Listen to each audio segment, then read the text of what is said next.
We're here. There we go. Hey, everybody. Thank you, Marcus.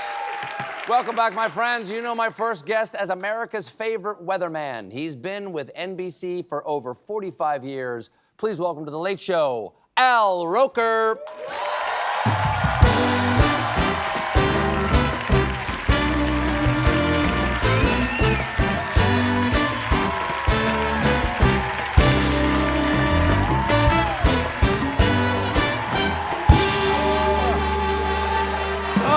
Good to see you. Well, this is a much better time to be working. Then at 5 o'clock in the morning. Hey, that's what I like about you morning folks. Yes. I love talking to you because you know what it's like to do the grind every day. Every day. Yeah. Every day we're up. The best part about my job is I get the first crack at the donuts. So that works. Oh, all right. That's not a metaphor. Literal literally donuts. literally. All right. I got a little bit of a bone to pick with you. Yes, sir. As much as I'm a fan, is that you know my wife Emmy and I were on the Today Show a couple months back to promote our cookbook, and no Al Roker. What is the point of going to the Today Show? They're all lovely, but there's no Al Roker. Well, I didn't. Where were you? What did I do? Did I? What's the beef between the two of us that you decided? I knew what was going to happen. Everybody loved Evie. I mean, she was fantastic. Yes. But they were surprised that you charged for the meal. Hey, man. You know, and then when you brought out the flask, you know. Well, you know. You also have a cookbook, which is you brought this out this past fall. Was this past fall? Yes, October. Yeah. Just about the same time as yours. Ours was past fall, too. There you go. Very funny. But there you go. But here's yours. There you go. He goes, there it is. It's Al Roker's Recipes to Live By. Had you done a cookbook before? You know, I actually had. I wrote one, Al Roker's Big Bad Book of Barbecue. Yes. About, they're incredibly difficult. Yeah, it's really rough. And my daughter is a professional chef, and she said, "Dad, let's do a cookbook together." I said, "No." You know, but as you know, as your children keep on nagging you. So I said, here's the deal. You write the recipes, because you're a chef.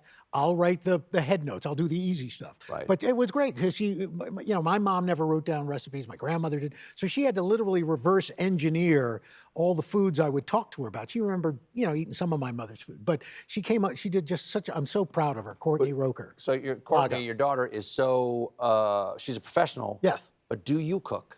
I do. I love to cook. I cook, probably 4 or 5 nights a week. What's your go-to? What do you enjoy? My go-to in this is my mother's oxtail stew. Ooh, that's nice. Right.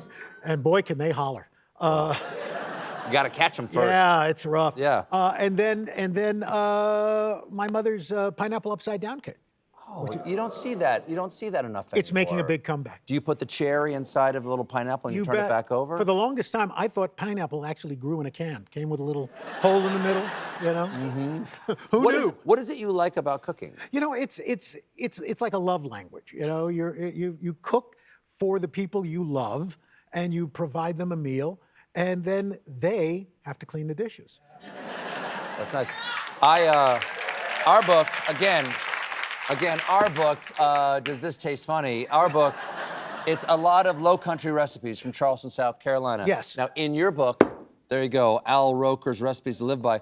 Do you have any low country recipes? Do you have any southern recipes? I have shrimp and grits. Okay, we call it shrimp and hominy in our book because... How many do you get? Thank you very much. Thank you very much. This means I come to get to do the weather on your show now. I would love that. You are absolutely invited. Thank you very much. I don't know how those things work, like the thing that you, because you're not even seeing what you're pointing at, right? Well, interestingly enough, that's what we call the chroma key, a green screen. Yes. And in fact, the first time I saw a green screen was in this studio in 1969. For the Sullivan Show? I was here for the Ed Sullivan Show. No way. Yes. October 1969, Santana was performing. They had just released their first album. They had a giant green sheet, and I was up in the balcony, and I'm watching, and I see them performing, but then you looked at the monitors, and you saw this psychedelic stuff behind them, and I was like, what is this magic? Wow. And then I ended up being a weatherman doing weather in front of a green screen. As I said, They were overwhelmed by that story. I know, it's a great story. Yes. Don't cut that story. Don't you dare cut that story out of the edit. I walk. If the green screen story doesn't stay in, I walk. Yeah! Okay.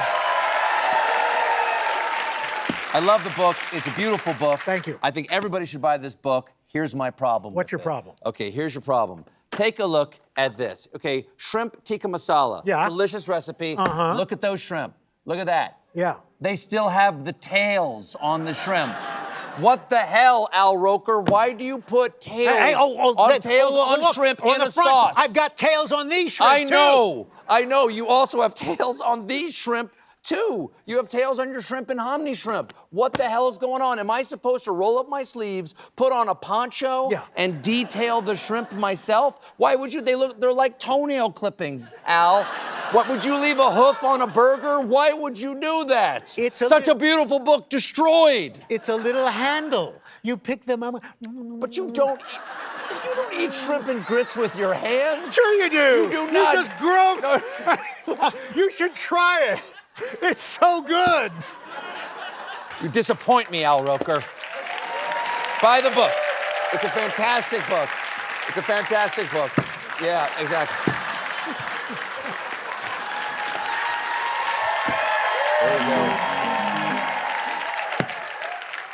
We have to take a quick break. Okay. We'll be right back with more Al Roker, everybody. Stick around.